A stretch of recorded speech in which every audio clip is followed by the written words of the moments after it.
Here we go. Girls in the building. Look, man, this is going to be the Elite 8 press conference pregame versus Iowa rematch in 2024, okay? We got Hailey up there, Angel and Flau'jae Johnson. You know, this is going to be highly anticipated. You know, the game itself, I haven't done the video. I'm about to do it right after, so I'm very excited. Just hearing all the lead up and the post game and watching from last year, now it's got me even more hype to watch the final game. You know what I'm saying? So just bear with me, and I got it coming for you guys today. Let's go.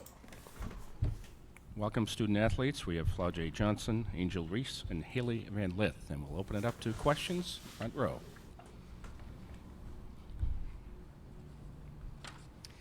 Pat Eatonrob from the Associated Press.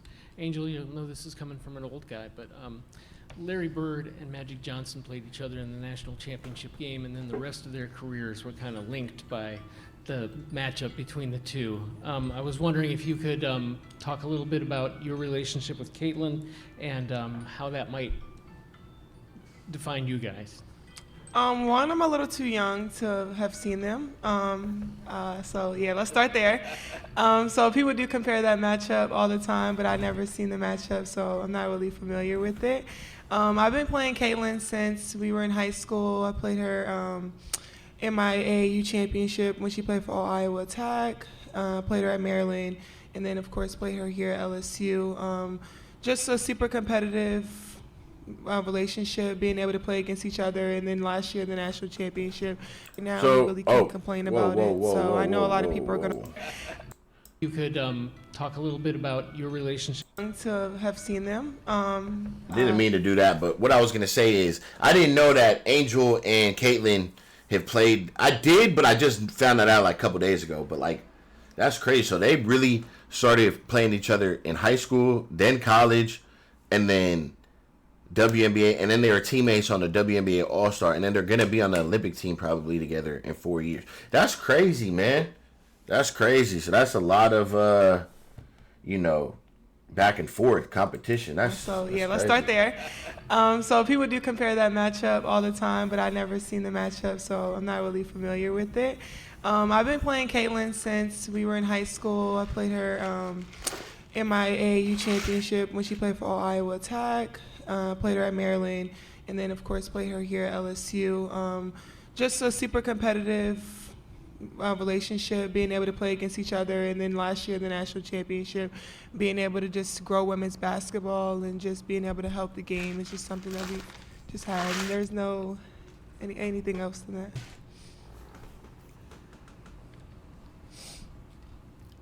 Hold on one sec. Okay, we'll start over here. Front row. Go ahead. Go ahead. Mark Singulace from the Albany Times Union. Question for Angel and Hailey. Your coach was just up here saying that it's kind of unfortunate that this game is a regional final. It might be better for the game if you were playing in the Final Four. I wonder if I could get either of your thoughts on that. I mean, it's just another game to help grow women's basketball. It's going to be unfortunate, of course, to play them just in the regionals, but of course, we're just happy to be a part of it. We're happy where we are right now. We really can't complain about it. So I know a lot of people are going to watch the game, and then the next round, more people are going to watch that game. So just keep bringing attention to the game. That would have been crazy, bro, if it could have been the 4. I wouldn't complain about it. Hailey? Yeah. I mean, I don't really think it's necessarily a bad thing. We were going to have to play each other at some point. So maybe it is a little early for some people's liking, but that's nothing that you can control. Thanks. Hey, Angel, Chantal Jennings with The Athletic. I don't know how much time you've had to watch film necessarily, but I was just curious, looking at sort of the post-player differences, one big thing for Iowa. What does Hannah Stuelke present that maybe Monica didn't present last year? What are sort of the similarities or differences there, and how does she change this game? Yeah, I really like Hannah's game. She's a strong post player. She's more versatile than Cezano, so I know I'm going to have to guard her much higher than I had to guard Cezano last year. Hannah's the one that be running up and down the court, right? The little young one? Cezano she was a freshman last year, right? Around the basket as well, and Hannah is too, but I'm going to have to guard her more out of the paint this game. And thank you guys for letting me know that Cezano is playing overseas, and then the other chick is the dentist. So She also rebounds. She rebounds really, really well. I think our advantage is going to be at that 4 spot. Anissa's going to do a great job, and then Aaliyah being able to come in too. So we have some depth this year, being able to do that. Reed Darcy with the Advocate in Baton Rouge. Flau'jae, this one's for you. Guarding Caitlin Clark, and you're going to spend some time on her, I assume. What does that mean to you, and how do you think you go about it? Hands gonna be full. I think it's just like she's just a great player. Last year, I got a switch on her early in the game, and I was like, she's not gonna pull that for real. And then she pulled it for real from like half court, and she made it. Like, whoa! So kind of had them, spurs a moment, getting in switches with her. She's a great player too, though. Flies is nice. And then she pulled it for real from like half court, and she made it. And I was like, whoa! So kind of had them, spurs of moments, getting in switches with her. So it'll be a good, display for me. It's just like I want to compete at the highest level. Right now, Caitlin is the highest level, so I can defend her, try to contain her, and get the win. I like how these girls and the coaching staff, they know that. So Caitlin's a motherfucking issue. See, her college game was like, even from when I'm talking about Caitlin pulling that bitch from wherever on the court, bro. Like, why is he not doing that right now, gang? Like, she was pulling that thing. I'm talking about, like, bro. The respect that they're giving Caitlin is crazy. So she must be, like, when you up on her playing, she must be a killer. She gotta be. That for real. And then she pulled it for real from like half court, and she made it. And I was like, whoa! So kind of had them, spurs of moments, getting in switches with her. So it'll be a good, display for me. It's just like I want to compete at the highest level. Right now, Caitlin is the highest level, so I can defend her, try to contain her, and get the win. We'll be fine. There's no stopping her, but containing her, I'm gonna take on that challenge. Billy Witz with the New York Times. Hailey, last year the championship game, where were you watching the game from, and why does that matter? Of it?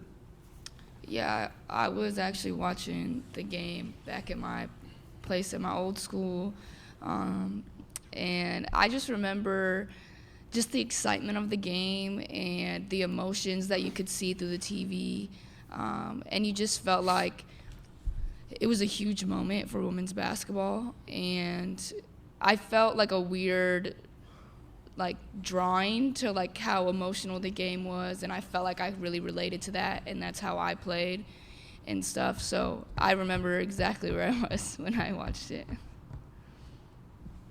Chessa Boucher with NBC 33. Hailey, last night's ball game, you didn't have a ton of points, but you did a lot on the stat sheet. Coach Mulkey talked about your contribution. How has it been for you in this tournament, and even though you might not be getting the points that you're accustomed to, but you've contributed to this team?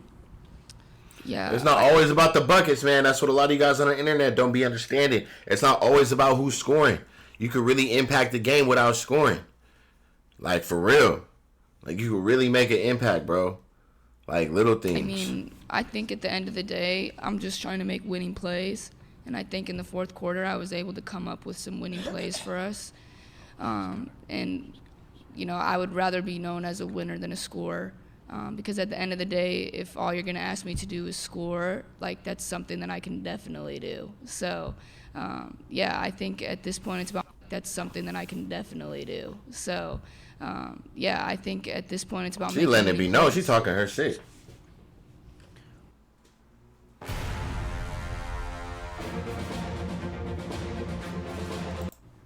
Nancy Armour, USA Today Sports. This is for any one of you. When you play a team in a rematch in pretty close proximity like you guys are going to have tomorrow, is it easier to be the team that has won the first game or the team that has lost the first game?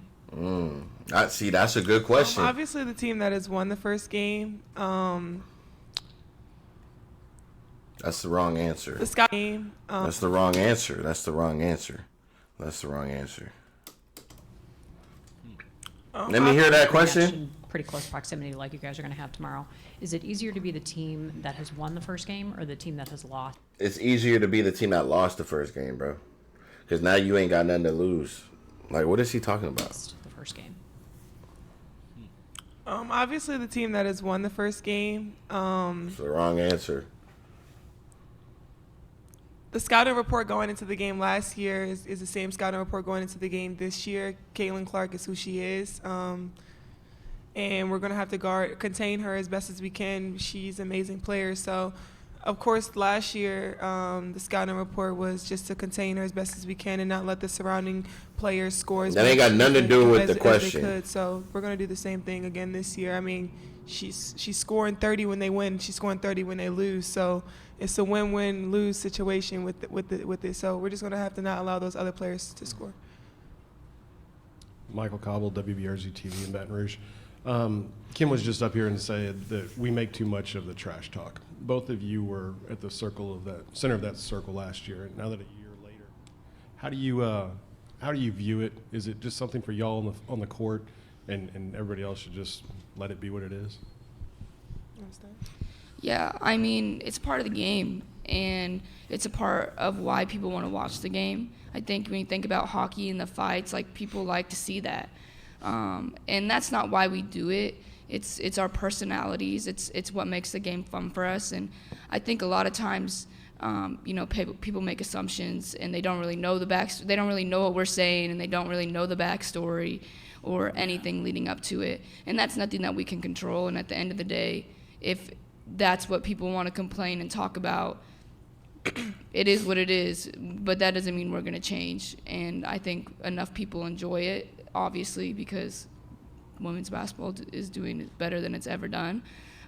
So you can choose to focus on the people that say bad things about it, but at the end of the day, like, they're talking online for a reason. Like, if they were in this situation, they would never be in that situation to begin with, because they're too busy commenting on other people's lives. So Facts. Talking her shit. She talking her shit. Like, if they were in this situation, they would never be in that situation talking to her begin with, shit. Talking her shit, for they're sure. too busy commenting on other people's lives. So Facts. For me, I don't think people realize, like, it's not personal. Like, once we get out between those lines, like, if I see you walking down the street, like, it's, hey girl, like, what's up? Let's hang out. Like, as it I should think be. people just take it like we hate each other. Like, me and Caitlin Clark don't hate each other. Like, I want everybody to understand that it's just a super competitive game, and, like, I would just wish people realize that, like, once I get between those lines, it's no friends. I have plenty of friends on the court that I talk to outside of the game, but, like, when I get between those lines, like, we're not friends, we're not buddies. I'm gonna talk trash to you. I'm gonna do whatever it takes to get in your head the whole entire game. But after the game, we can kick it. Like, I don't think people really realize that, and that's fine. I'll take the villain role. I'll take the hit for it. But I know we're going women's basketball, and if this is the way we're gonna do it, then this is the way we're gonna do it. You like it or you don't. That's just what it is, I guess. Like, it's either you like it or you don't, I guess. So I mean, shit. Females got a little attitude on them. All y'all females, all y'all girls, not just LSU. Girls a little feisty. I be seeing them in the W too. Y'all be a little feisty. I'm like, all right, slow down now. Girls are definitely more competitive than the guys, bro. As far as, like, day in and day out, game by game, I just feel like play by play, the girls just, like, they're ready, like, at any moment to turn up. Seriously. So. Cassandra Negley with Yahoo Sports. Hailey, you had said you felt drawn watching LSU in the title game. How much did that title game and watching it impact your decision to join them? I think I had watched LSU before, and just the excitement that the bench had, the coaches had, the players had playing with each other. I don't know if the title game was it was more just the energy that I could feel through the screen, and the energy of the games that I had seen before. So she was playing all season with, who was she with, Louisville? And the whole time she watching LSU, like, man, I'm going to go there. That's fucked up. Yeah, I mean, it made me, like, I was like, I want to play on that team. And so, obviously, the emotions I felt in that moment definitely played a part in who I chose to reach out to when I was in the portal. Dan Zakrzewski, Outkick.com. Angel, you talk about the trash talk. I'm wondering, do you use it at all as part of your strategy to try and get opponents off of their game? Does that go into it? I think it honestly just gets me going. It's where I'm from. I'm from Baltimore, so that's just kind of what we do. I like to get things going, especially if I'm having a rough So Angel gonna talk her shit, she's saying, for regardless. game and I get a basket. I'm trying to hype myself up and get myself going. It's not, like I said, it's not personal to the other player on the other team, but it is what it is. I mean, you take it how you want. Doug Feinberg, DAP. Angel and Hailey, regardless if you decide to come back or not for another year, you left the game in a better spot than it was nationally, not just LSU winning the title of City last year, than it was before you came in and started playing. Is that something you think is important for your legacy, is that, hey, women's basketball has been lifted because of what you guys have done on and off the court? Yeah, I always wanted to leave my impact. Just being able to have people say that she changed my life. She's gave me inspiration. She's gave me confidence. And I think I've done that in so many different ways. And being a great player is amazing. But being able to have little girls or even grown women come up to me and it's like, thank you. Like, thank you for being who you are. Thank you for speaking out on things that I'm too scared to speak out on or I don't have the platform to use. So just being able to be that person, I mean, if basketball was to end for me today, I would know my impact that I've left on so many different people.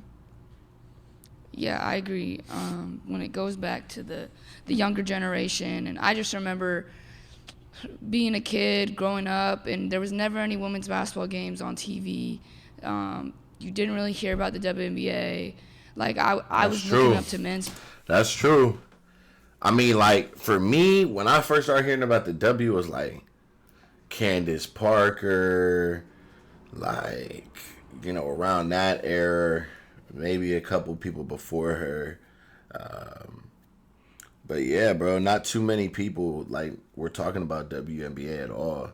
Not even, I would personally watch women's softball, college softball probably the most, because I was a baseball player. Well, I played a lot of sports. I was just an athlete in general. But my favorite women's sport was definitely college softball. And then USA softball as well. That was some of my favorite sports to watch as far as college. And then I would watch, like, March Madness. I'd watch college basketball here and there. But this was, like, way back. But not nearly as much as men's baseball, MLB, NFL, NBA, you know, just a lot of that. But college softball, definitely I watched a lot of college softball. So I'm just glad the game's growing, and I'm glad the eyes are on it now. Players. Like, I wanted to be Kyrie, and I wanted to be Steph. Like, I wasn't like, I want to be Sue Bird. There just wasn't any coverage. And I think today, young girls can see themselves in other female athletes. We're there on TV. We're in their face, and they can relate to us. And so I think that that's really special. And at the end of the day, that's what it's about. So. Thank you, student athletes, and thank you, media, for the time this morning. 100%, man. So look, there you have it right there. You got Flau'jae, Angel Reese, and then you got Hailey Van Lith. Pre-game before the Elite Eight versus Iowa. Very excited for that game. I might even do a little bit of highlights of the trash talk between Angel and Caitlin before I watch the game, so I can hype myself up, and really get going. You know. So I'm just a little excited, you know, and just hearing these girls speak and hearing the background of the whole situation and mindset and all that is really going to help me out with the reaction. So I appreciate you guys, man. Always tapping in, always showing support on the comment section. I see all your comments. Just know I'm focused on getting content out. I will respond to things here and there if it's like something like my audio, whatever the case is. But I'm going to do a lot better on responding to everything. Just give me time. But at the same time, just know I'm researching and trying to get content out and running multiple pages and things like that as well. And different platforms, X, TikTok, Instagram, all that good stuff. So I appreciate you guys just bearing with me. And we're on the road to 5,000 subscribers here. We will attack that by, what's today? Let's give our channel a goal, huh? Today is July 29th. So by the end of August, we're pushing for 5,000 subscribers at the end of August, all right? And I couldn't do it without you guys. I appreciate you, and I'll catch you guys on the next video. I'm out.